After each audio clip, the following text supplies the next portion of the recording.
தெலுங்கானாவில் தன் முன்னாள் காதலனை பழிவாங்க பெண் ஒருவர் செய்த செயல் கடும் அதிர்ச்சியை ஏற்படுத்தியுள்ளது. ஆனால் எக்ஸுக்கு விரித்த வலையில் தானே சிக்கிக்கொண்டு தற்போது சிறைக்கு சென்றுள்ளார். இந்த சம்பவத்தின் பின்னணி என்ன என்பதை காணலாம்.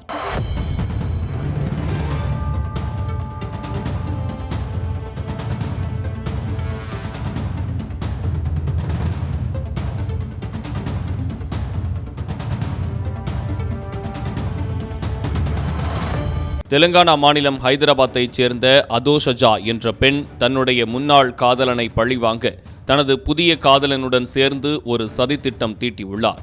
அந்த பெண் தன்னுடைய முன்னாள் காதலனை எப்படியாவது போலீசில் சிக்க வைக்க வேண்டும் என்று திட்டம் தீட்டியிருக்கிறார். இதற்கு அவரது புதிய காதலனான தீபக்கும் உதவியுள்ளார். அவர்கள் திட்டம் என்னவென்றால், தனது முன்னாள் காதலனின் காரில் அவருக்கே தெரியாமல் கஞ்சாவை வைத்து அதன் பின்னர் போலீசுக்கு தகவல் தெரிவித்து அவரை கைது செய்ய வைக்க வேண்டும் என்பதே. அதோஷஜாவின் இந்த மோசமான திட்டத்திற்கு அவரது புதிய காதலன் தீபக் மற்றும் அவரது 4 நண்பர்களும் அவர்கள் போட்ட திட்டத்தின்படி முன்னாள் காதலனை தொடர்பு கொண்ட அதோஷஜா தங்களுக்குள் இருக்கும் கருத்து வேறுபாடுகளை தீர்த்து சமாதானமாக செல்லலாம் என கூறி நேரில் பார்க்க அழைத்துள்ளார். இதனை நம்பிய அவர் தனது காரில் முன்னாள் காதலியை சந்தித்து காதலை புதுப்பிக்க ஆசையாய் சென்றுள்ளார். அதோஷஜா காரில் தனது புதிய காதலன் மற்றும் அவரது நண்பர்களுடன் ஏறியுள்ளார். அதன் பிறகு அவர்கள் திட்டப்படி காரின் பின் சீட்டில் கஞ்சா பாக்கெட்டுகளை அவர்கள் வைத்துள்ளனர்.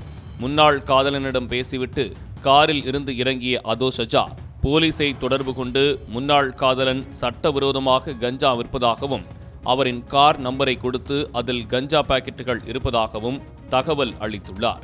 இதற்கிடையில் தனது முன்னாள் காதலியின் நடவடிக்கையில் சந்தேகப்பட்டு காரை முழுவதுமாக சோதனை செய்துள்ளார்.